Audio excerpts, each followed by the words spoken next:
samedi 8 juin, j'ai pensé, il y a 2 jours je pense, ou hier, à parler d'un thème comme ça, garder ou protéger sa position. Bien sûr, je suis un peu euh, dans ce qui se passe ou ce qui s'est passé dernièrement dans les commémorations. Bien sûr, la Deuxième Guerre mondiale ne fut pas une guerre de position, mais plutôt une guerre de mouvement. Donc, contrairement à l'autre, qui elle, évidemment, a un caractère bien à elle. Et garder sa position. Mais en fait, je voulais un peu élargir en parlant de stratégie.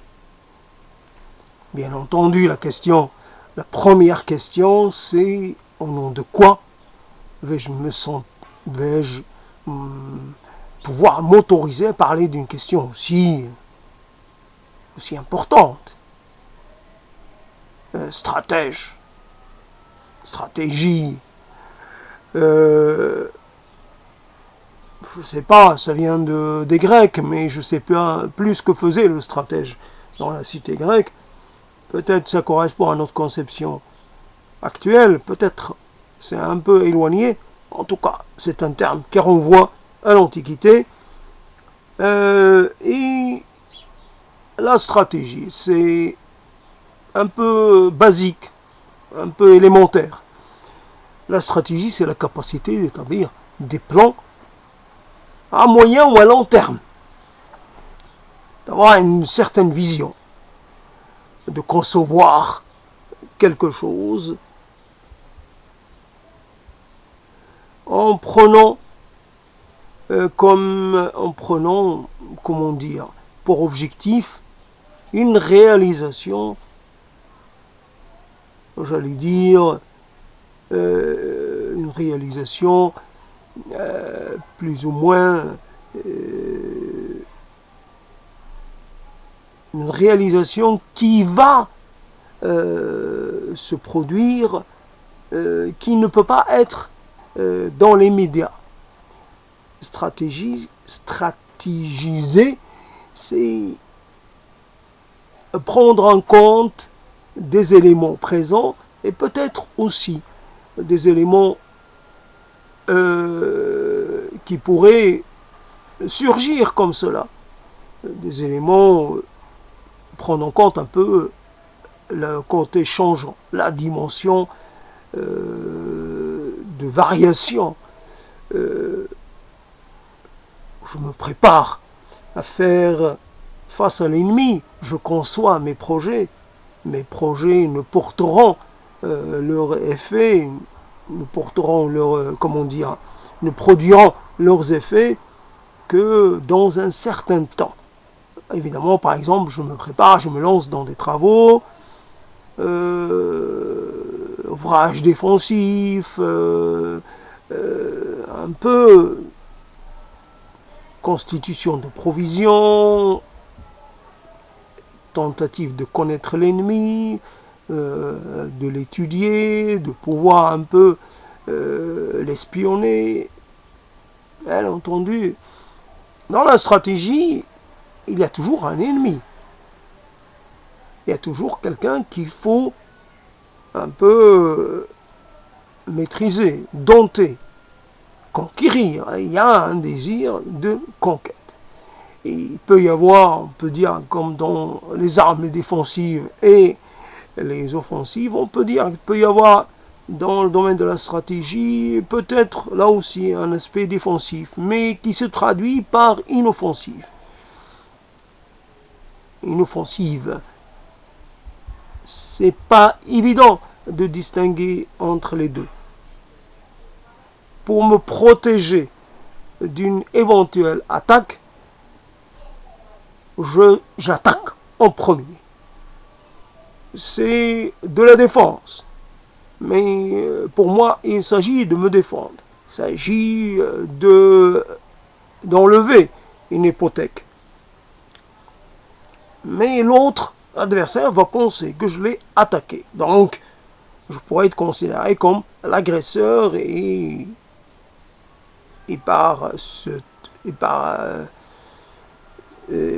suite à cela, je pourrais être tenu pour une sorte de personne, je ne sais pas, infréquentable.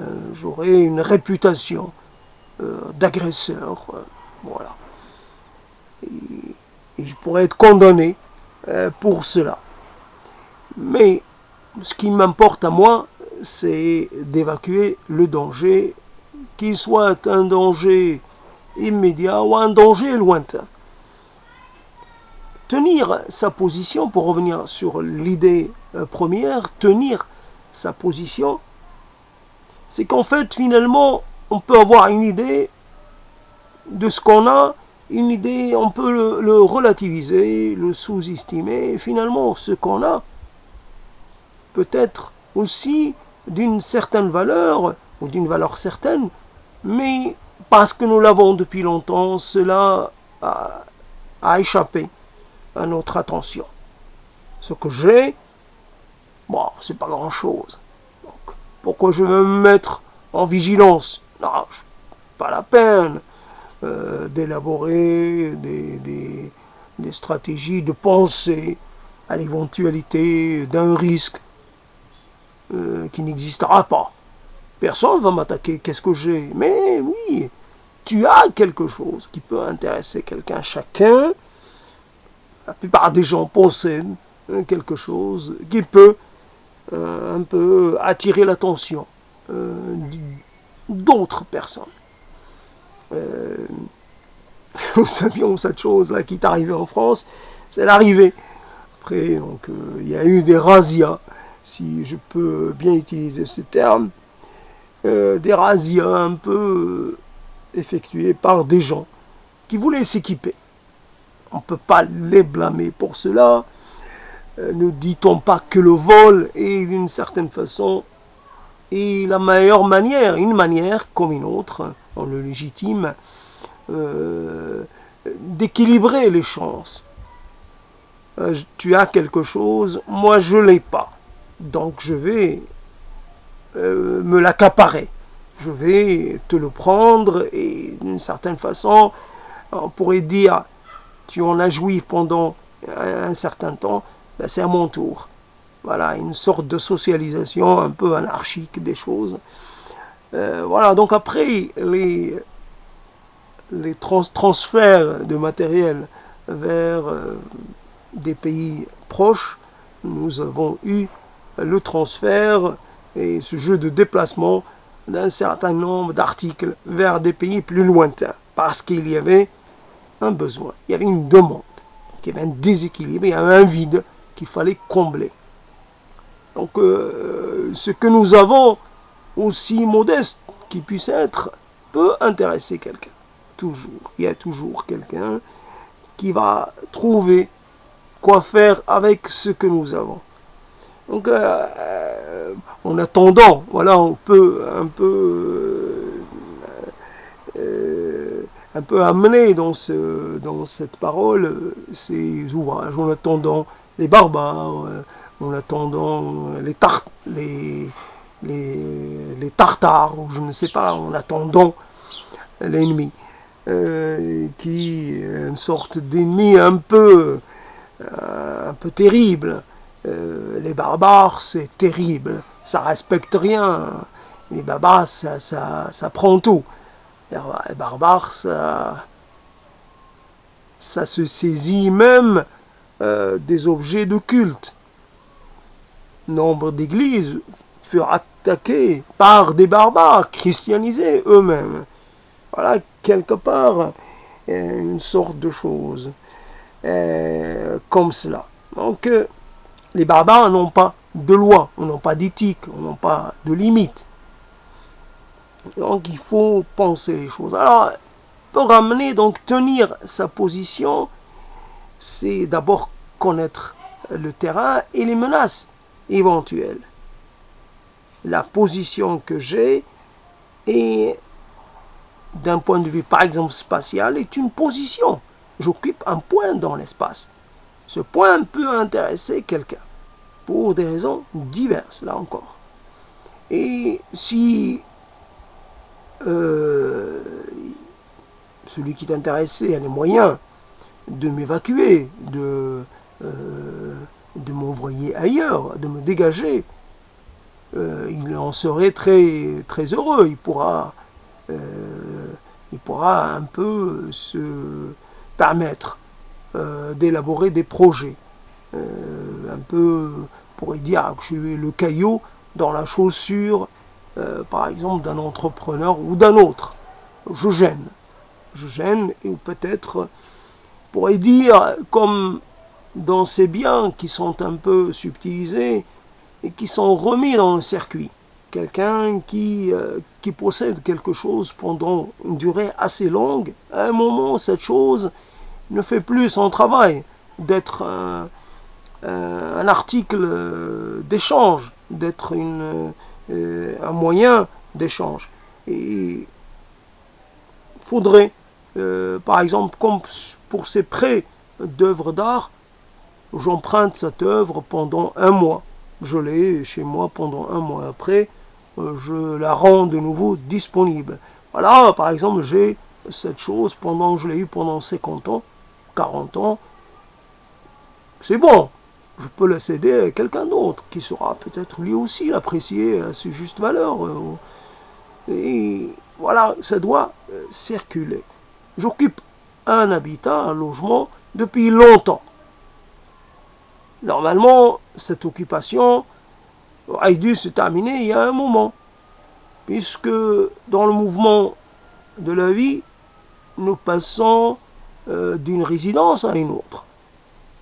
Nous pouvons au départ avoir une résidence de taille assez minime, et puis finalement nous agrandissons notre espace de vie. Et moi j'ai cessé d'agrandir le mien depuis très longtemps. Donc finalement, l'espace que j'occupe peut convenir à quelqu'un qui débute dans la vie, mais pas à quelqu'un qui finit dans la vie. Donc j'aurais dû avoir une sorte d'espace, d'ailleurs dont je pourrais avoir besoin, parce que j'ai des envies, parce que je pense que j'ai assez donné dans l'étroit et dans l'espace contraint. Alors, j'ai envie d'avoir de l'espace à profusion, voilà, et qui me permettra de me sentir plus à l'aise. Pour y penser les choses comme cela. Donc la stratégie, et finalement beaucoup de stratégies se révèlent impayantes. Quelquefois la stratégie, voilà, elle est mise en échec. Avoir la ligne Maginot, puisqu'on est encore dans la commémoration et le souvenir des événements de 39-45, et voilà, des gens ont pensé cet ouvrage de défense, l'ont conçu, ils l'ont réalisé. Donc ça a pris du temps. Donc ça s'intégrait dans une conception stratégique de défense. On pensait l'affaire réglée. Et finalement, l'affaire s'est révélée infructueuse. Voilà. Il y a eu un défaut, comme un défaut de conception, un défaut de vision, un défaut d'anticipation. Voilà les choses. Et donc finalement, la stratégie, ça va à un moment. Ça peut répondre, mais il y a des développements dans une affaire qu'on a maîtrisée. On la maîtrise jusqu'à un certain temps. Et puis après, l'affaire peut très bien continuer d'évoluer.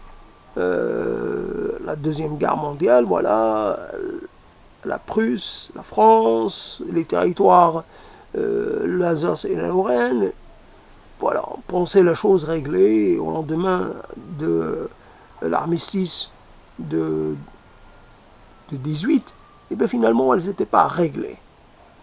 Elles n'étaient pas réglées on a prolongé quelque chose, on a prolongé un conflit ou un désaccord on l'a prolongé. On ne l'a pas réglé, on l'a prolongé. Les gens qui ont signé le traité de Versailles ne pensaient en avoir fini avec la question des frontières entre la France et l'Allemagne, entre l'inimitié, entre les, etc.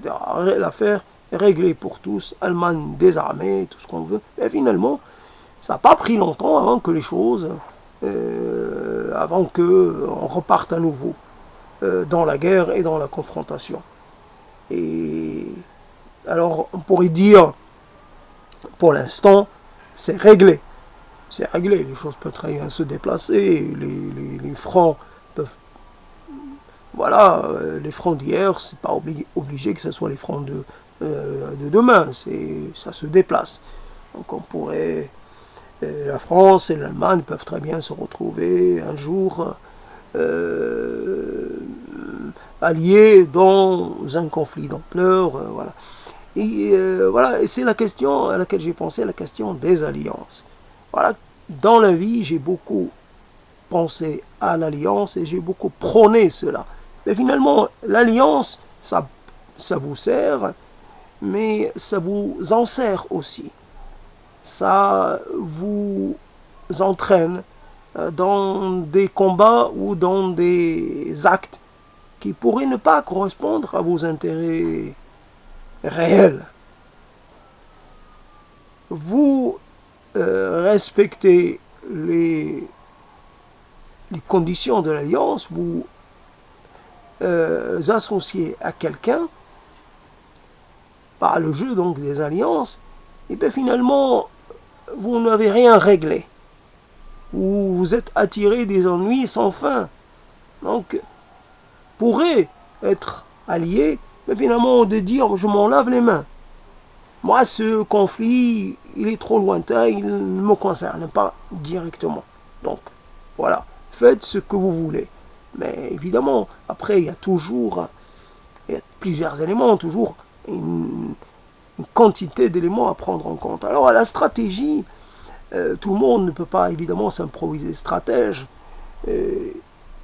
mais dans la vie, on apprend quelque chose qui peut ressembler à cela. Alors, il y a la stratégie, évidemment, il y a son corollaire, la tactique. La tactique, les moyens qu'on se donne. Non pas les moyens, mais la tactique, c'est-à-dire le mode d'action qu'on va utiliser. Mode d'action. Je ne sais pas exactement comment parler de la tactique. La tactique peut se révéler... Et, comment dire, là aussi défaillante. Les tactiques, les procédés ou les procédures.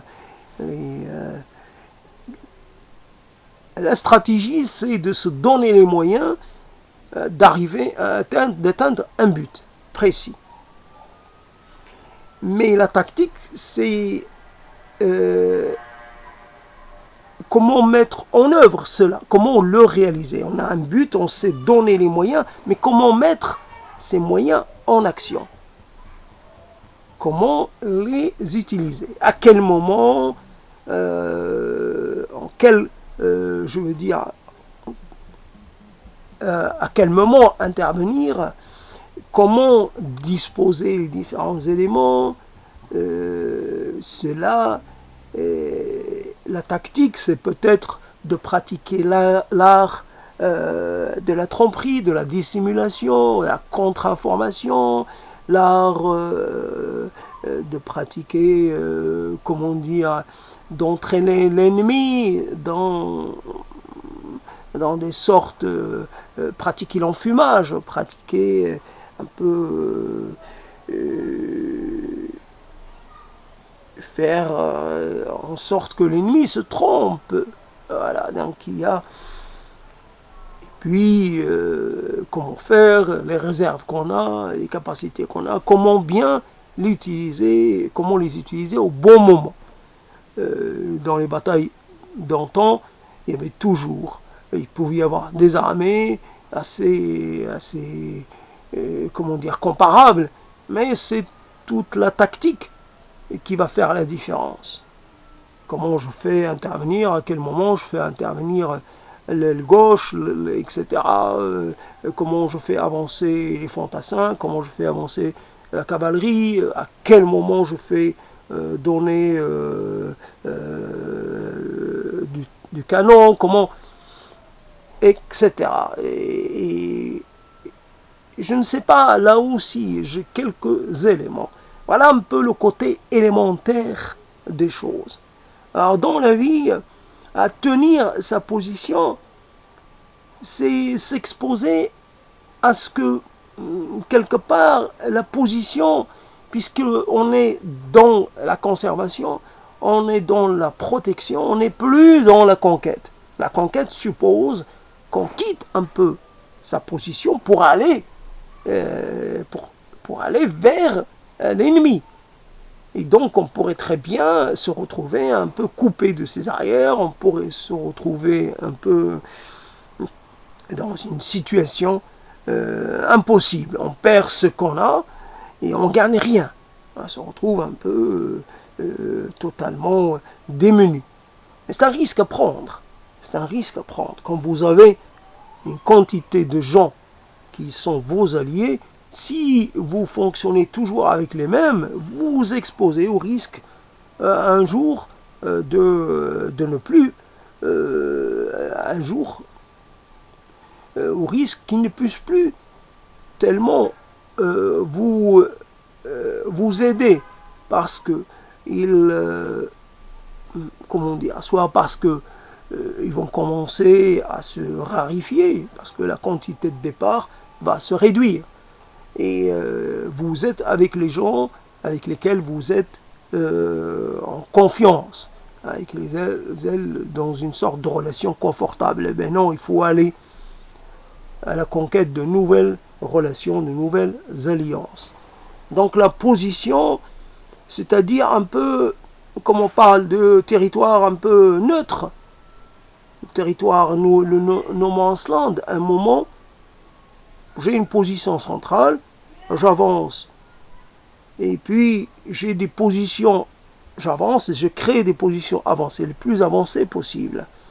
Et donc, pour protéger la position centrale, il faut que j'ai d'autres positions qui sont là pour un peu atténuer la force ou la puissance de l'attaque de l'ennemi. Je dois affaiblir l'ennemi, je ne dois pas lui permettre de venir directement jusqu'au noyau de mon, comment dire, jusqu'à la centralité de mon existence. Non, il faut qu'il s'épuise. D'abord, il faut que j'ai évidemment des éléments à sacrifier. Je mettrai, voilà, première position, donc ça ralentit un peu, deuxième position mieux défendue, et donc voilà, ça ralentit encore plus. Le temps que je me prépare, je ne sais pas, je peux faire une sorte de... Je contourne l'ennemi, puis je l'attaque par ses arrières, par exemple. On peut pratiquer comme cela, évidemment, attaque, contre-attaque, etc.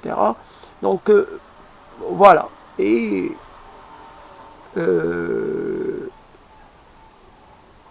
comme ces ralentissements qu'on faisait pour les tanks, par exemple, on sait que quelque part on ne va pas ralentir, mais quelquefois il suffit d'avoir un peu de temps, disposer d'un peu de temps pour mieux un peu se disposer face à l'ennemi, ralentir pour mieux se préparer. Donc ralentir pendant quelques heures, ça peut être assez décisif. Je ne parle pas en termes de minutes, mais quelques heures, encore mieux si c'est quelques jours, ralentir, peut-être pour fixer déjà, fixer l'ennemi, voilà le terme qu'on peut trouver utilisé. Voilà, donc finalement, ces choses-là, elles sont assez stratégie de l'être humain, et cette idée. Donc la vie, on sait comment elle va se terminer. Donc, pas besoin d'être prophète pour cela. Mais on pourrait, avant de quitter la scène, avant de quitter le champ de bataille, dire, on pourra vous montrer ou vous dire que vous avez lutter comme il faut, que vous n'avez pas cédé face aux premières difficultés, que vous avez résisté, que vous êtes un résistant. On vous accordera le titre ou l'honneur d'avoir été un résistant. Voilà, vous seriez, d'une certaine façon, vous pourriez jouir d'une aura, d'un respect post-mortem.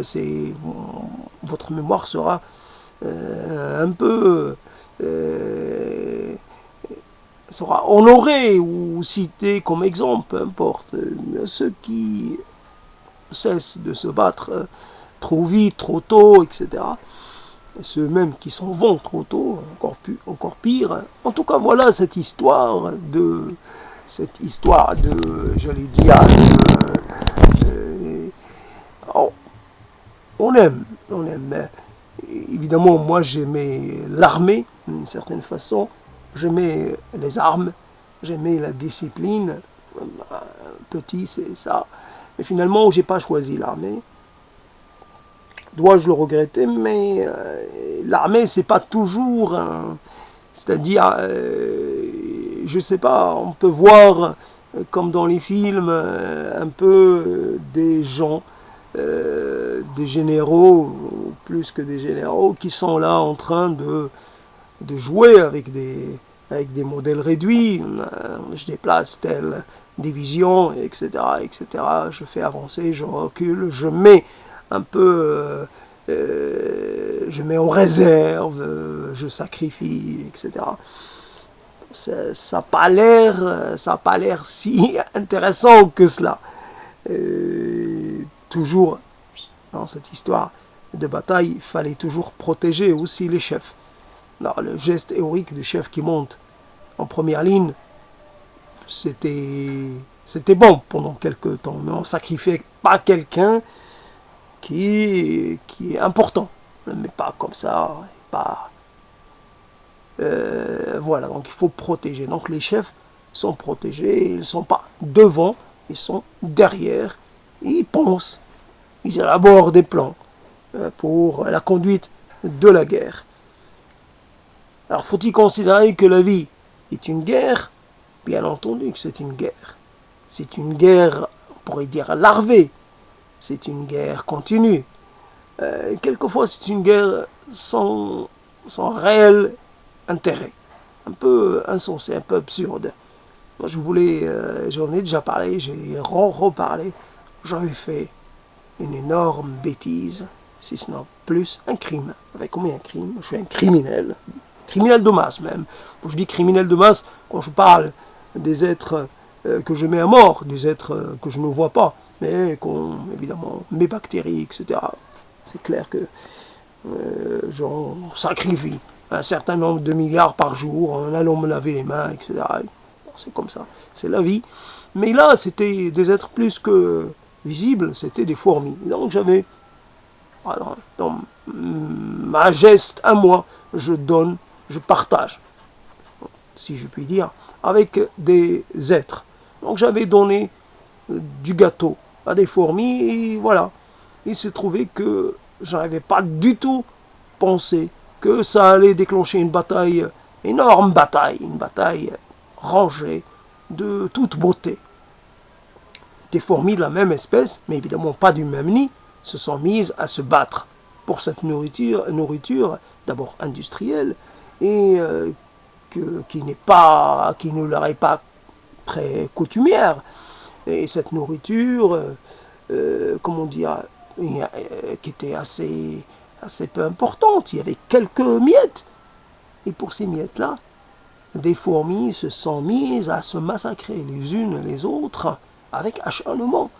Donc je voyais une sorte, il y avait un terrain, il y avait un sol qui était assez dégagé.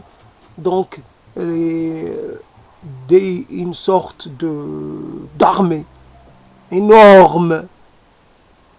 Celui qui a déjà observé ce type de guerre interfourmis le voit très bien. C'est une fourmi qui se saisit de l'autre. Il est possible qu'une autre vienne participer au démembrement. Et on ne sait pas, on ne peut pas savoir qui elle est, etc. Mais elle ne respecte pas la règle de l'adversaire contre un adversaire. Elles peuvent à un moment s'associer pour mettre à deux contre un ou à trois contre un. Et donc on voit les pattes arrachées, on voit les dégâts occasionnés à l'adversaire. Et c'est des choses assez terribles. Donc la guerre, finalement, pour quel résultat? Et, comme bien sûr, si la Chine se met à faire la guerre pour des cailloux, pour des rochers, j'allais dire, sans valeur, ils sont sans valeur d'une certaine façon, mais stratégiquement, ils ont une valeur inestimable. Donc, ça vaut le coup de se battre pour des cailloux, parce que ça permet d'avoir pied et de prendre position, et à ce moment-là, d'avoir des prétentions sur les eaux territoriales de l'endroit, sur les eaux, j'allais dire, adjacentes, les eaux correspondantes, donc 2000 milles dans toutes les directions, ça en fait des eaux, ça en fait du territoire. Donc j'allais dire, quelques dizaines ou quelques centaines de mètres carrés. À côté, vous avez des milliers et des milliers de mètres carrés à disposition. D'ailleurs, vous pouvez très bien, le caillou, vous pouvez l'agrandir. Vous pouvez en faire quelque chose de beaucoup plus conséquent, construire, rajouter. D'ailleurs, on peut même construire un îlot artificiel à partir de rien. Voilà, donc à ce moment-là, ça ne devient pas absurde. On se dote d'une puissance et d'un pouvoir qu'on n'avait pas du tout auparavant. Mais il y a des batailles pour des territoires qui, en fait, si aujourd'hui, comme on vit, un territoire qui soit allemand ou français, d'ailleurs, les frontières ne sont jamais fixées pour l'éternité, un territoire qui soit allemand ou qu'il soit, si on posait la question, finalement après tant d'années, je vais dire, d'acculturation, si on posait la question aux Alsaciens, les Alsaciens seraient, s'ils devaient parler franchement et sans craindre quoi que ce soit, ils diraient, je préfère peut-être être indépendant, mais je préfère peut-être redevenir allemand, rejoindre l'Allemagne, ou je préfère, comment dire, je préfère plutôt ma langue, ou mes langues, ou mon dialecte germanique, au français. Même si le français est plutôt là aussi une langue peut-être qui a un contenu germanique, peu importe, peut-être que les Francs sont aussi des Germains, bon, peu importe ces histoires-là. En tout cas, c'est un gain, c'est tout un pays qui s'est mobilisé pour ces territoires-là. Mais finalement, ces territoires, aujourd'hui, plus de frontières, et on peut investir ce qu'on veut dans n'importe quel territoire de l'Union européenne. Bien sûr, il reste des drapeaux nationaux, il reste des choses comme cela, mais finalement,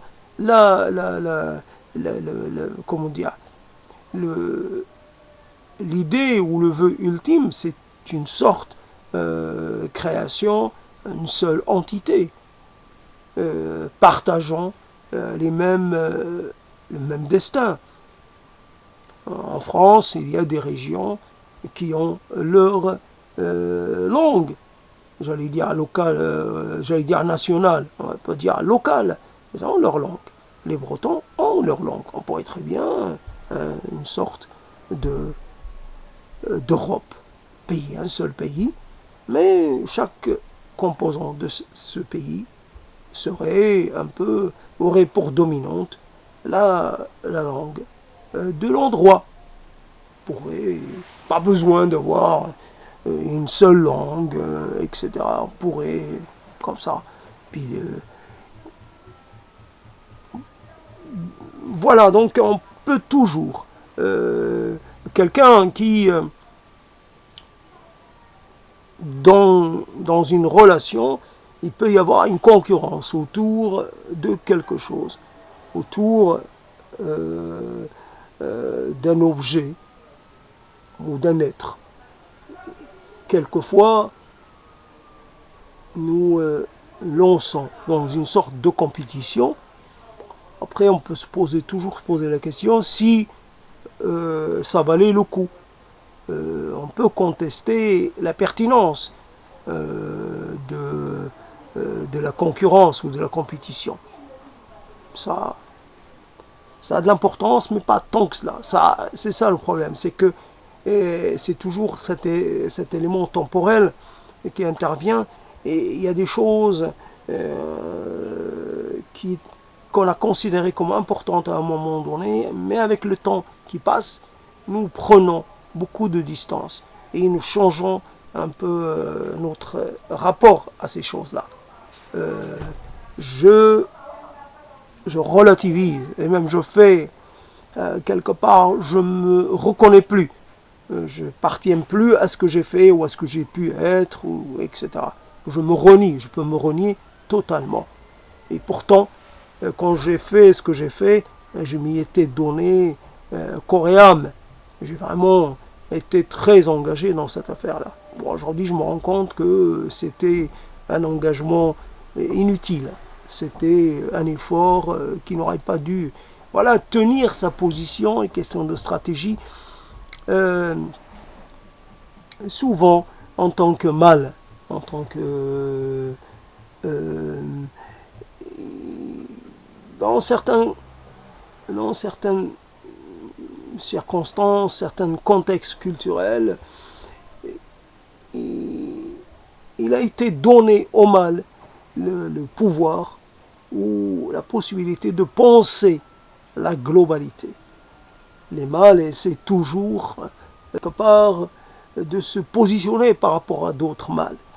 Et la compétition, dont on parle souvent et qu'on valorise, c'est un peu la compétition, un peu dans tous les domaines. Celui qui a peut-être qui brille le plus en société, ça peut être là aussi un domaine dans lequel on peut être, et ça peut être celui qui a le bon mot, qui trouve toujours le bon mot, celui qui fait rire.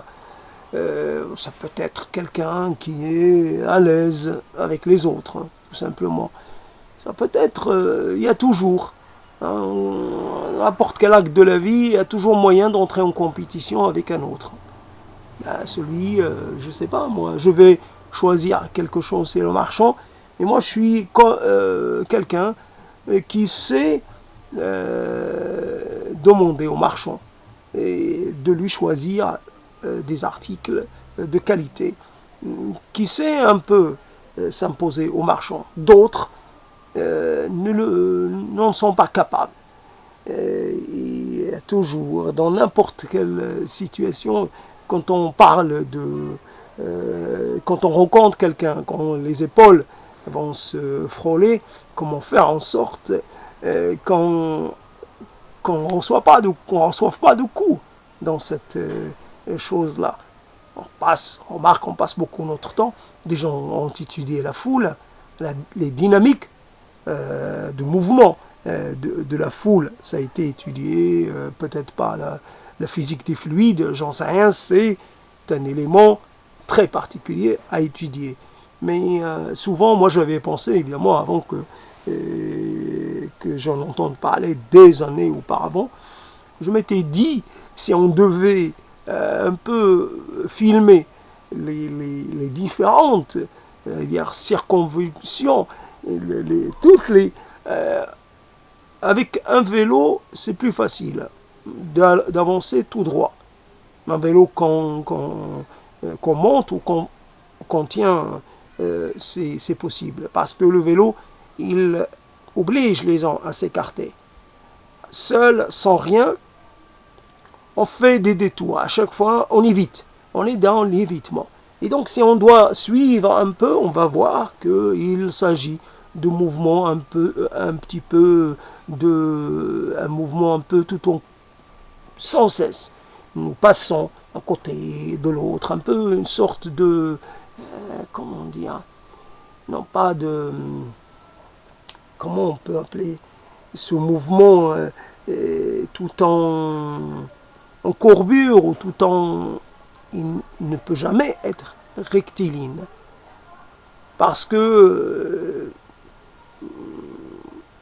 à un moment où nous rencontrons quelqu'un qu'on ne craint pas, donc on va moins s'écarter. À l'autre moment, on va être face à quelqu'un qui nous impose, et donc on s'écarte dans cette sorte de guerre non déclarée. Peut-on appeler ça une guerre? En tout cas, il y a de la tension latente, il y a des possibilités de conflit. Voilà, le conflit, on peut dire la guerre, le conflit, la compétition, la tension, toujours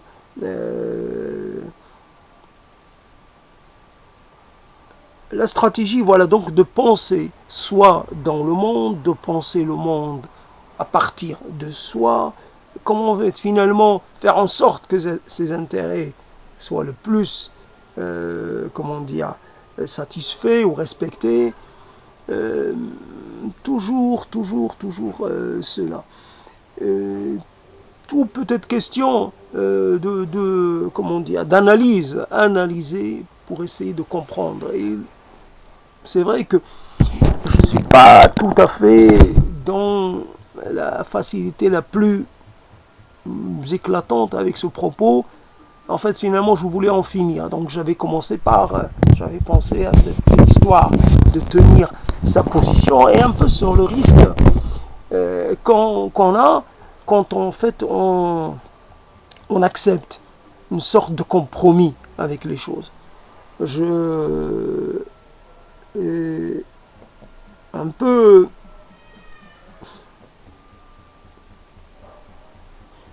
je sais pas, quelqu'un vous confie quelque chose et il vous dit, il vous demande de la lui garder jusqu'à ce qu'il revienne. Évidemment, ça pose tout de suite une question assez difficile à trancher. Alors il vous dit, voilà, cette chose-là, vous pouvez me la garder. Au départ, c'est pour quelques temps assez court. Et puis finalement, le temps passe et la personne ne revient pas. Donc, vous avez quelque chose à faire, donc vous ne pouvez pas rester là. En même temps, si vous êtes resté déjà, vous êtes là depuis déjà un moment, donc soit vous laissez la chose et donc c'est comme si vous n'aviez pas protégé ce qui appartient à l'autre, si vous avez failli à votre engagement, soit vous emmenez la chose avec vous mais vous n'avez aucun moyen de la rendre à la personne qui en est la propriétaire, donc vous êtes obligé, vous êtes dans une situation insoluble.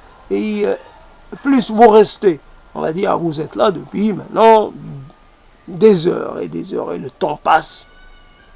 Est-ce que, soit vous dites, j'ai mis un temps vraiment énorme, donc j'ai passé beaucoup de temps, je reste parce que j'ai l'espoir que la personne revienne dans peu de temps. Donc j'ai mis par exemple 4 heures, 5 heures à garder la chose.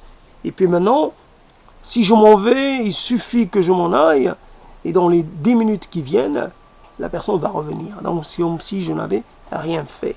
Voilà, garder la position. Dès que je vais bouger, finalement je la garde le plus longtemps possible. Dès que je vais bouger, je prends le risque de perdre.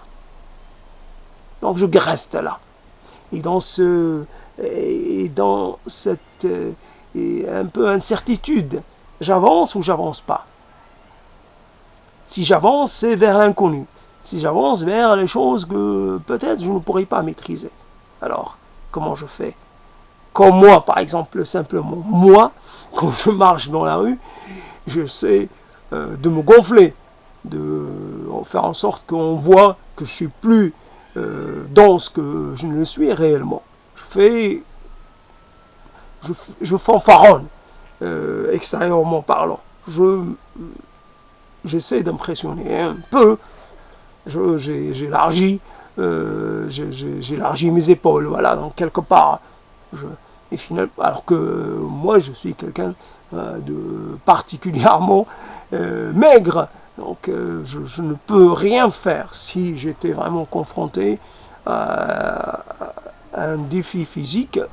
Je serais dans l'obligation de de refuser et de m'en aller, de m'enfuir, de me battre en retraite, peu importe. Et voilà, donc l'affaire, c'est cela. C'est beaucoup dans la démonstration. Il y a beaucoup de choses comme ça dans la démonstration, dans la fabulation et dans la mise en scène, dans le fait de faire croire à l'ennemi ou de faire croire à l'autre qu'on pourrait constituer, qu'on pourrait une menace. Donc il a intérêt à nous éviter parce que peut-être qu'on est dangereux, qu'on n'est pas... voilà, donc il faut faire croire à l'autre qu'on est plus fort que ce que l'on est réellement. Et toutes ces histoires, comment être dans cette position, alors qu'en fait je suis fatigué, j'avais parlé au téléphone pendant un moment, donc je suis fatigué, mais en même temps, quand on s'engage dans le développement de quelque chose, on est obligé de rester un moment, on ne peut pas s'en aller comme ça parce que, bon, on pourrait dire, ah oui, c'est vrai que dans la vie, on a face à soi des éléments très différents, voilà, des thèmes très variés. Je m'attaque à ce thème que je ne maîtrise pas, j'ai pas lu Machiavel ni l'art de la guerre et des choses comme ça. Évidemment, j'avais depuis que je suis né l'intention de lire Machiavel. Évidemment, l'art de la guerre, ça fait partie de ma bibliothèque, mais bon, quelque part, j'ai commencé, ça ne m'a pas plu. Voilà, l'art de la guerre, j'ai commencé, ça ne m'a pas plu. Machiavel, je le connais par quelques extraits, mais je ne le connais pas fondamentalement. Et c'est vrai, mais c'est une science qu'on maîtrise de façon, j'allais dire, de façon... j'ai oublié le terme, parce qu'on la pratique quotidiennement ou très, très souvent. C'est quelque chose de la science pratique ou de la science, j'ai oublié le terme.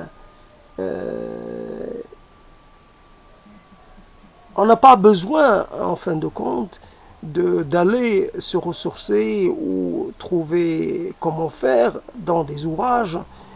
D'abord, Le Prince a été écrit pour un prince, et on n'est pas des princes, on n'est pas dans la position de celui qui doit un peu imposer le respect à un peuple qu'il gouverne. J'aurais bien aimé, mais ce n'est pas le cas. Donc je ne peux pas profiter réellement des conseils avisés de Machiavel. Beaucoup de gens utilisent faire preuve de machiavélisme. Oui, évidemment, il faut réellement, ce qui est quelquefois très dommageable, c'est de faire preuve de franchise. Là où la franchise ne sert à rien, gratuitement. Et souvent, au lieu de jouer le jeu de la, j'allais dire, prendre des postures, voilà. J'essaie d'apparaître toujours un peu dans le simulacre. Je fais semblant, il faut faire semblant. Comment ça va? Ça va très bien. Ça va très bien. Parce que si on dit le contraire, ça ne nous avance pas. Et on a renseigné l'autre, et comme ça, gratuitement. Pourquoi renseigner l'autre sur nous, alors que cet autre n'est ni un allié acquis, ni un allié possible? Non, on ne renseigne pas. Ça va très bien. Très bien même, on insiste, vraiment, on dit cela. Très bien, ça va très bien. Et toi? Ça va? Parfait. Parfait, et voilà. On a joué le jeu. Un jeu un peu bête, un peu idiot, mais c'est le jeu qu'il faut jouer. Je vais pas bien. Non, je vais pas bien. Mais au nom de quoi je vais te faire cette confidence-là? Je vais un peu m'aplatir devant toi en t'avouant que je souffre de quelque chose, d'un défaut, par exemple, ou d'un mauvais fonctionnement. Non. Ben, t'as rien pour moi. Tu peux pas intervenir pour me réparer, pour me... Donc, voilà. Je sais ce que tu vaux, en quoi tu es compétent. Voilà. Je connais tes compétences. Et tes compétences ne me sont d'aucune utilité. Alors, voilà, on reste sur neutralité. La neutralité absolue. Comment ça va? Ça va très bien. Ça va très bien. L'autre ne va pas insister, il ne va pas demander réellement. Réellement, très bien. Oui, très bien. Parfait. Tout va très bien. Tout va très bien. Ouais, mais il faut que ça s'arrête un moment. Sinon, non, ça va très bien et c'est bon, ça s'arrête là. Il ne faut pas que ça continue. Et ça va très bien et on repose la question, on revoit la question. Et puis voilà, l'autre va répondre à peu près pareil. Et voilà, l'affaire est réglée. Il n'y a pas eu quelque part dans cette sorte d'échange un peu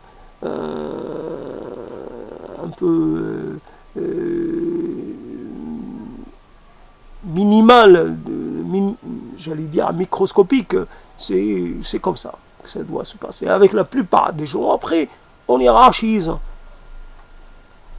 Je sais pas, je m'adresse à toi spécifiquement parce que tu peux m'éclairer sur une question particulière. Tu as la compétence pour cela. Donc, je te choisis dans cette optique-là.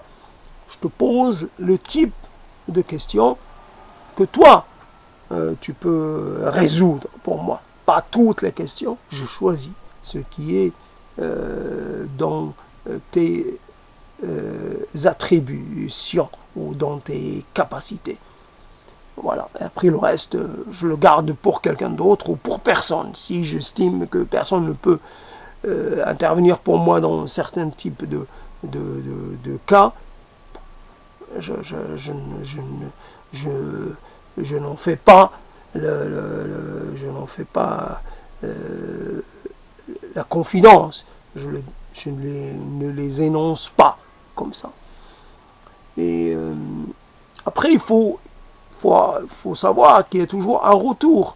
Quand on a fait une bêtise comme ça, et on a un retour, on a une sorte de reproche qu'on fait à soi-même. Il y a des reproches dont on pourrait se passer. Dans cette guerre non déclarée, dans cette guerre qui s'avance masquée, chacun défendant ses positions et voulant conquérir les positions de l'autre. Il faut savoir il faut savoir ce que l'on veut. Est-ce qu'on veut tout donner aux autres? Venez, prenez, mon corps est à vous, prenez-le, tout ce que j'ai, c'est pour vous. Est-ce qu'on veut autre chose? D'ailleurs, là aussi, on peut aussi questionner quelqu'un, un général, un stratège qui est secondé par des gens, comment dire, des gens qui sont pas d'accord avec lui ou qui voient les choses différemment de lui ou qui n'ont pas la compétence qu'il faut pour des seconds. Là, il faut qu'il s'en débarrasse. Là aussi, la question de la qualité de l'accompagnement, la qualité de l'intendance, la qualité de l'encadrement, etc., etc. Toujours essayer de s'entourer avec les meilleurs dont on a besoin. Chacun a envie d'avoir les meilleurs qui lui convient. Les meilleurs. Ceux qui ont la capacité pour venir à bout d'un certain nombre de situations difficiles. Défi. On peut expérimenter, mettre quelqu'un en face d'une situation et puis voir comment il va se comporter. Un peu comme ça sur le plan un peu théorique. On va s'amuser à essayer de voir comment ça va être la réaction. On peut imaginer un défi, quelque chose qui n'existe pas, mais uniquement pour essayer de tester l'autre. Tester, il y avait cette histoire qui était très très couru, très connu, c'était l'emprunt. Je viens demander à quelqu'un, je connais quelqu'un, apparemment c'est un allié, mais je demande à voir. Donc je viens lui demander de me prêter de l'argent. Et cette personne qui était un allié, logiquement, va inventer une sorte de prétexte, une raison un peu qui ne tient pas. Et il va dire ah non, quelque part, etc. Et finalement, on va voir. Il y avait aussi des gens qui, avant que vous leur demandiez de l'aide, ils commencent par se plaindre. Ils commencent par... voilà, la meilleure défense, c'est l'attaque, comme on dit. Donc, ils essaient de la jouer encore plus dans la difficulté que vous. Donc, vous ne leur demandez même pas. Donc, quelque part, vous comprenez et vous vous retirez. Mais il y avait donc cette histoire de test qu'on peut faire, et le test peut être décliné comme ça, d'autres sujets, on peut tester comme ça à l'infini les gens pour toutes sortes de choses. Et on va se rendre compte qu'ils sont réellement les vrais alliés, les faux alliés, ou les neutres, ou les, j'allais dire, les non utiles, les inutiles, dans la cause que nous avons, dans notre cause, dans notre combat. Il y a des gens qui sont dont il faut savoir un peu se défaire, parce qu'ils nous encombrent. C'est bien gentil, vous êtes bien gentil, mais finalement, ouais, ben finalement, voilà. Vous ne me satisfaites pas. Vous ne me satisfaites. Je trouve pas comment conjuguer. Vous ne me satisfaites pas. Vous ne me satisfaites pas. Je peux me tromper, j'ai pas trop l'occasion de conjuguer ce verbe comme ça. Et bon, tant pis si je fais une erreur. Mais voilà, donc finalement, une sorte de... On peut pratiquer à ce moment-là la franchise un peu comme cela, on n'a rien à perdre. Faut se débarrasser des encombrants, comme on dit. Il y a une chose comme cela. Alors évidemment, quand on voit les gens, la même condition, s'agglomérer entre eux, faire un peu masse, c'est un peu... c'est pas la bonne façon de procéder. Quelqu'un qui n'a pas les moyens, il ne sera pas utile. Il faut toujours aller, même si cela est difficile, même si cela est presque impossible, il faut aller. Faut aller rechercher l'alliance. Et de plus puissant que soi, toujours plus puissant que soi, plus, je sais pas, plus éclairé que vous, peu importe, quelqu'un qui maîtrise ou qui possède quelque chose que vous n'avez pas. Tout en, quelque part, ce n'est qu'une étape de passer d'un niveau à un autre, de maîtriser une situation, d'en venir à bout, vous montez. Et dans cet effort-là, dans cette dynamique de l'ascension, il peut y avoir... on peut arriver loin, comme on peut rester à un moment donné dans une sorte d'entre-deux, mais au moins il faut essayer de monter, il faut essayer de s'élever. Voilà, donc c'est des propos un peu mélangés, un peu mêlés, comme beaucoup de propos. Ce n'est pas de la confusion, c'est un peu le côté impréparé des choses qui donne ce résultat-là. Mais il est évident que, un peu comme le petit garçon qu'on a été, peut-être que le petit garçon va disposer ses armées de plastique, il va les disposer de manière à ce que, etc. On a envie aussi dans la vie réelle, sa vie d'adulte, un peu de maîtriser. C'est pas évident parce qu'on n'est pas le seul à jouer. Un garçon, il joue tout seul. Mais quand on grandit, il y a d'autres personnes. Et ces personnes-là peuvent être peut-être plus, plus déterminées, plus offensives, plus en puissance que vous. Et voilà, et à ce moment-là, ben, vous êtes obligé d'accepter.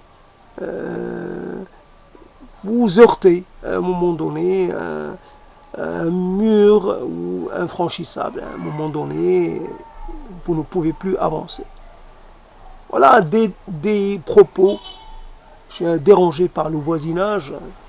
Je suis toujours aussi dérangé qu'auparavant.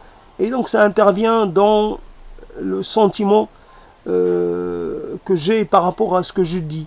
Je suis dans une sorte d'insécurité, une sorte d'inconfort, et cela ne me permet pas d'être tranquille, d'être vraiment consacré à mon propos, mais ce propos-là est un peu difficile malgré tout, parce que je voulais un petit peu équilibrer entre garder sa position, protéger, défendre sa position, et en même temps parler de stratégie tout en la qualifiant, tout en restant un peu dans une stratégie quelque chose de minimal, une stratégie j'allais dire de comptoir, comme on peut dire, une stratégie un peu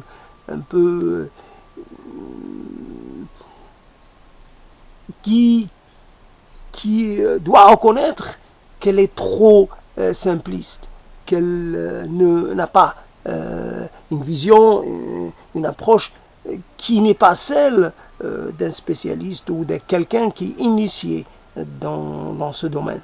Donc, je m'affronte à quelque chose que je ne peux pas maîtriser.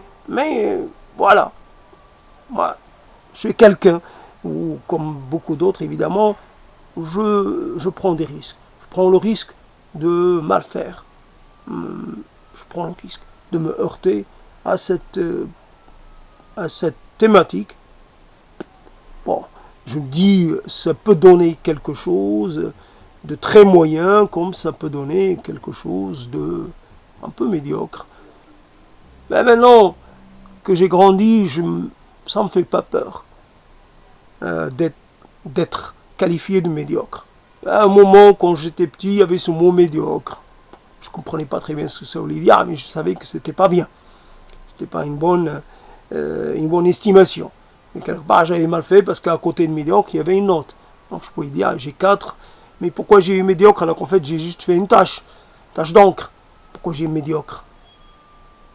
Et quand j'avais très bien, je disais rien. Donc j'avais très bien, T et bien à côté, ou bien. Bon, c'est bon, je ne commentais pas, mais c'est le mot médiocre. Mais maintenant, je peux faire preuve de médiocrité, ça ne me dérange pas. Après tout, c'est relatif, tout est relatif. Si vous trouvez que je suis médiocre, faites à votre tour, lancez-vous dans l'exploration de cette notion de stratégie, cette notion, et puis vous l'accompagnez avec les mots que vous voulez, et vous l'habitez comme vous voulez. Puis si vous avez envie aussi de traiter la thématique de tenir ou de protéger sa position, voilà un peu. C'était juste, en fait, j'aimais beaucoup le mot la guerre de mouvement. J'aimais beaucoup la guerre de mouvement. En fait, c'était ça. À partir du moment où il y a un risque, il y a toujours un risque. Être en mouvement. Et finalement, l'être dans sa globalité, quand il relance au mouvement, là, finalement, il perd beaucoup. Il perd plus qu'il ne peut jamais estimer, quantifier. Il en perd beaucoup. Parce que dans le mouvement, il y a la rencontre possible. Dans le rester sur place, il n'y a pas de rencontre. Il n'y a rien. Il n'y a même pas un début de rencontre, il n'y a même pas un soupçon de rencontre. Il n'y a rien, il ne se produit rien. Alors que quand on va, quelque part au moins, ça rompt peut-être avec, avec la routine, ça amène un élément, il y a toujours la peur qu'on rajoute un élément de déstabilisation, mais ça peut être, c'est pas toujours le cas qu'on va uniquement rencontrer un peu du refus ou de, non, on peut avoir quelque chose d'assez moyen, un contact moyen, pas très exceptionnel, mais moyen, mais c'est un contact nouveau. Donc là, allez, voilà, des gens qui peuvent regretter de ne pas avoir été dans le mouvement, ne pas être allé à la rencontre d'autres sociétés. Souvent, nous avons des discours sur l'espace, les voyages, etc., extra, je ne sais pas où, et puis finalement, nous ne connaissons même pas nos voisins. Quelqu'un qui fait un voyage, un séjour en Inde, en Chine, il va sûrement revenir transformé, obligatoirement transformé. Eh bien, nous avons tous les moyens de passer une semaine en Chine ou peut-être un mois en Inde. Avons les moyens. Ça coûte évidemment un certain prix, mais c'est possible de mettre de l'argent de côté pour faire ce voyage. Parce que ce voyage va changer peut-être notre regard sur la vie. Peut-être pas pour le restant de nos jours, mais peut-être pour des années. Cela peut nous faire un peu voir le monde d'une autre façon, approcher le monde d'une autre façon. Nous sommes malgré tout, quand nous sommes chez nous, nous sommes dans une sorte de confort, nous sommes dans une sorte d'anticipation assurée. Nous pouvons un peu imaginer, je vais sortir quelque part, ce qui peut m'arriver, c'est ceci, cela, je peux en faire la liste, ça va être comme ça. Mais quand on va loin, il y a là, c'est l'inconnu. Donc je ne parle pas la langue, je ne comprends pas la culture, etc. Et tout pour moi est nouveau. Donc je fais appel, voilà, je fais appel à des ressources qui n'étaient pas utilisées. Je peux pratiquer la langue des signes, je peux quelque part être différent de ce que j'ai été auparavant. Je ferai plus d'efforts pour aller vers les autres et peut-être que les autres vont m'accueillir avec peut-être enthousiasme parce que je suis différent. On va pouvoir faire jouer l'élément de différence parce qu'il est nouveau, parce que je suis exotique. Des deux côtés.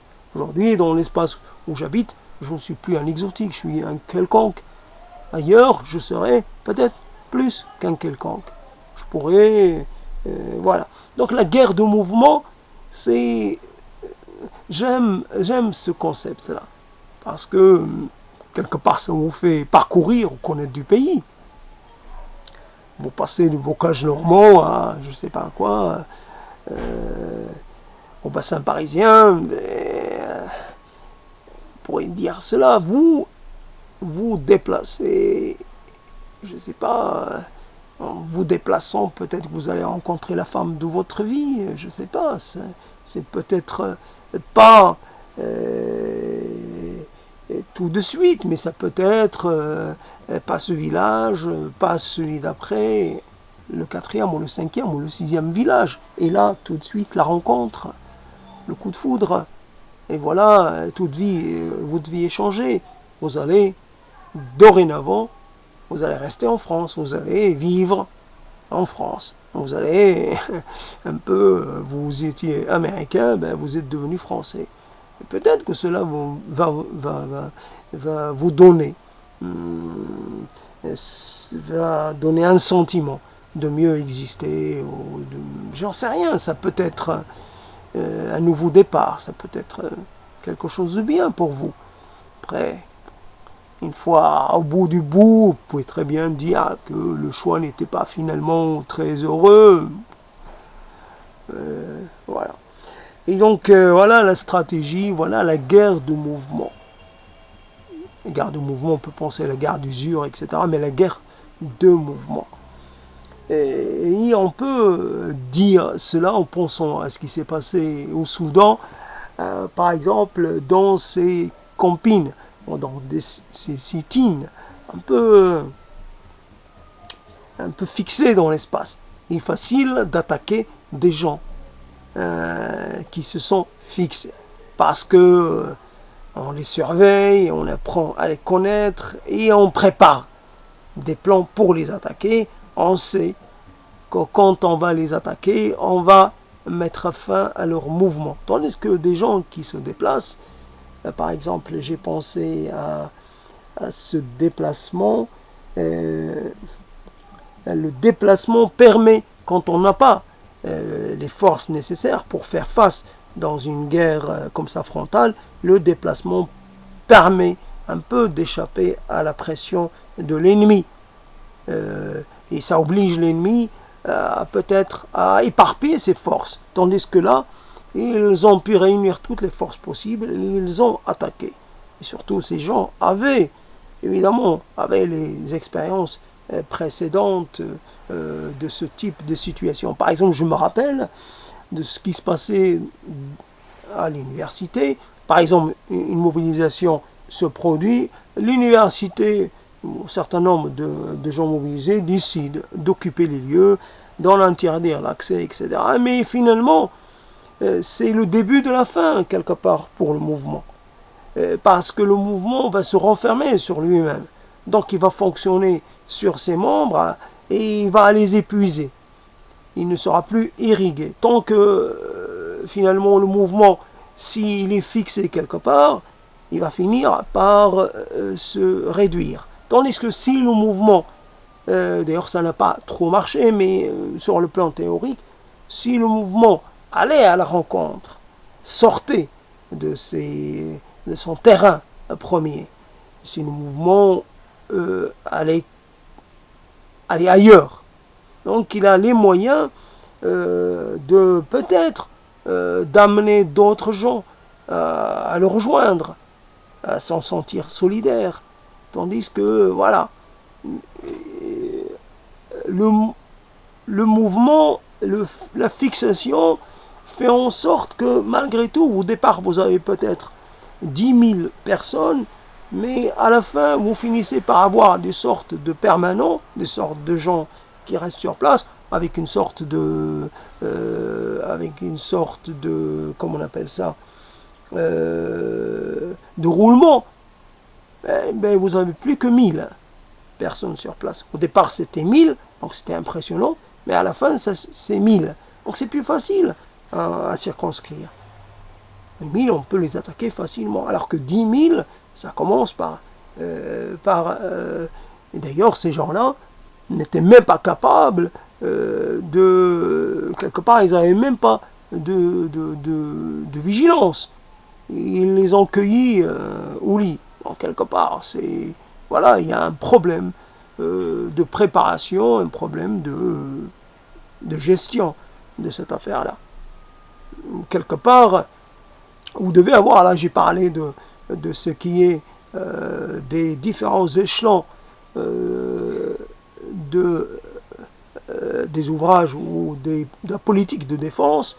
On pouvait avoir une première ligne, et puis une deuxième ligne, une troisième ligne, pour permettre à quelque part au noyau central de pouvoir se mettre en mouvement, si jamais il y a une attaque. Je ne sais pas, vous avez par exemple du lieu de votre position par rapport à votre position, vous mettez un vigilant à 10 km et puis vous en mettez un à 5. Donc le premier va avoir une vue peut-être plus grande. Plus ça va, plus vous rétrécissez. Donc le premier va donner l'alarme. Imaginons que le premier, il n'ait rien vu. Donc le deuxième qui est à 5 km va donner l'alarme. Donner l'alarme celui qui est à 3 km. Donc tout cela est une question de temps. L'élément temps joue énormément dans cette affaire-là. C'est peut-être l'affaire de quelques minutes. Donc le temps de pouvoir un peu s'échapper si on sait que l'affaire est perdue. Donc quelque part, on ne va pas tuer les gens dans leur campement. C'est ce qui s'est passé. On parle de gens brûlés dans leur tente.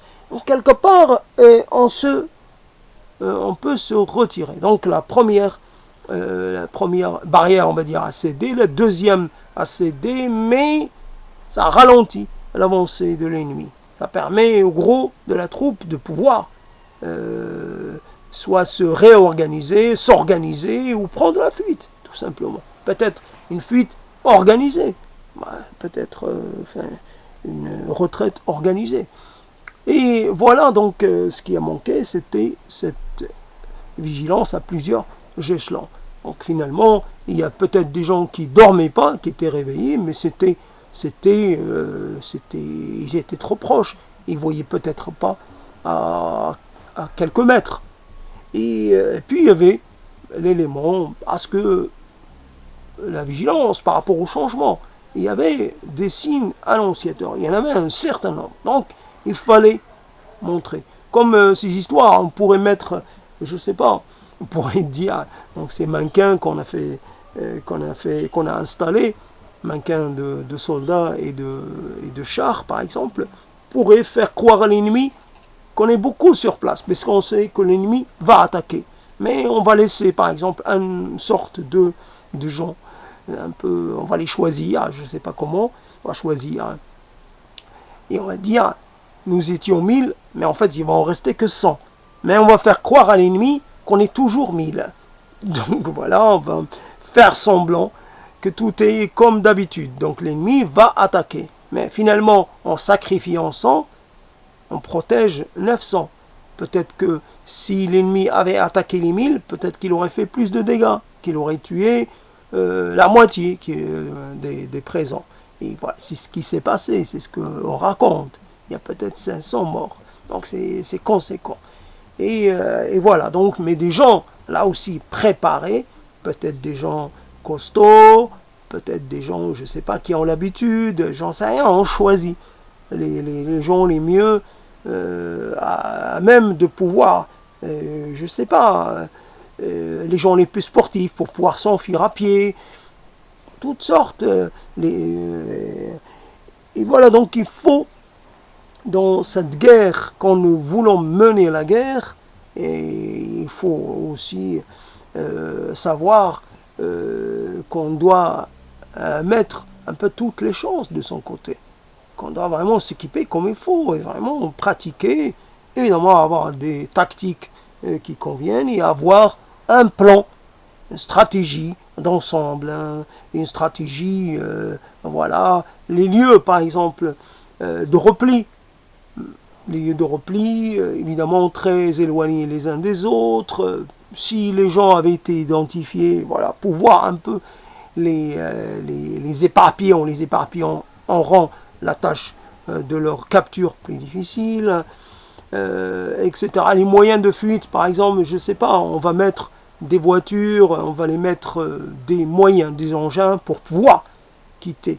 On va savoir s'il y a des issues. Si par exemple les issues se réduisent, si on a pour le sit-in, on a une seule issue. Il suffit de bloquer cette issue à l'adversaire, à l'ennemi, de bloquer cette issue pour quelque part nous placer dans un piège infernal. Donc il faut voir, il faut essayer de se ménager des issues, peut-être à l'insu de l'ennemi. Des issues, je ne sais pas, ça peut être sous terre, ça peut être, là j'exagère, c'est pas les tunnels, et on ne va pas construire un tunnel, hein. Ils n'en ont pas les capacités, ils n'ont pas la maîtrise de ce type d'ouvrage, mais on va voir, on va faire en sorte, on va s'entraîner. L'ennemi s'entraîne, nous aussi on s'entraîne. Une sorte de... On s'entraîne, on se met un peu à imaginer qu'on est dans la situation de devoir nous défendre. Et on va voir comment on va réagir. Voilà, dans la vie, donc, souvent, nous vivons sans nous... comment dire, nous mettre dans toutes les situations possibles.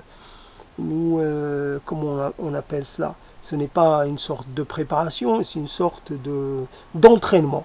D'entraînement à la entraînement vis-à-vis de quelque chose qui risque d'arriver.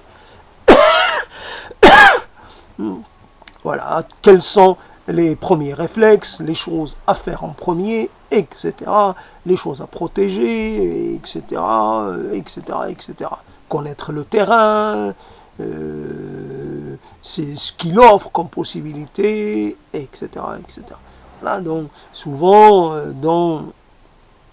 voilà, un peu, on tient notre position, mais voilà, un peu d'en tenir sa position, il faut aussi aller voir au-delà de sa position, voir un peu ce qui peut être utilisé, je ne sais pas, profiter de la nature du terrain, par exemple, pour essayer d'y aménager des abris ou des lieux de repli, peu importe, il y a toujours dans cette politique de l'anticipation, stratégie de l'anticipation. Même quand on est fort, même quand on est en puissance, il faut imaginer des situations dans lesquelles on ne l'est pas. Voilà comment je peux rétablir, j'ai rétabli un peu le propos sur la stratégie. Bien sûr, j'ai intégré beaucoup d'éléments factuels. Je ne pouvais pas faire autrement. Je fais un peu, je prends un peu ce qui se présente. Je suis dans cette affaire-là, j'avoue ma modestie, j'avoue que voilà. Donc, pardon si j'ai un peu utilisé la souffrance des Soudanais pour donner de la consistance à mon propos. Je suis désolé si quelque part j'ai fait quelque chose qui de mal. C'est comme cela. Donc, voilà, donc stratégie, position, guerre de position, guerre de mouvement. C'est intéressant. On dit que l'histoire, les leçons de l'histoire, mais oui, la grande histoire, mais il y a la grande histoire qui peut rejoindre la petite histoire, histoire individuelle. Voilà, c'est important de le savoir. Qu'on est tous une sorte de, je l'ai dit, il y a la révolution permanente, mais il y a la guerre permanente, compétition permanente. Il y a toujours la permanence de quelque chose qui pourrait nous menacer ou nous mettre à mal. Et donc il faut toujours être en capacité de répondre, en capacité de riposter. Et uniquement, je dis cela sur le plan évidemment abstrait, sur le plan théorique, et côté pratique, je ne peux que confier ou reconnaître mon impuissance. Et il y a loin entre les mots et le passage à l'acte. Nous pouvons avoir le désir de certaines choses, mais quant à la réalisation, c'est autre chose. Mais soyons un peu, comment dirait l'autre, laissons les choses ouvertes, ne condamnons pas tout un peu à l'avance. Essayons toujours. Celui qui n'essaie pas, quelque part, n'obtient rien. Essayons. Et ayons un peu de confiance en soi. C'est un élément important d'avoir confiance en soi. Peu importe la puissance ou la force de l'ennemi, il faut avoir confiance en soi d'abord. C'est jamais, on n'est pas tous des David, mais on pourrait en abattre des Goliaths. On pourrait.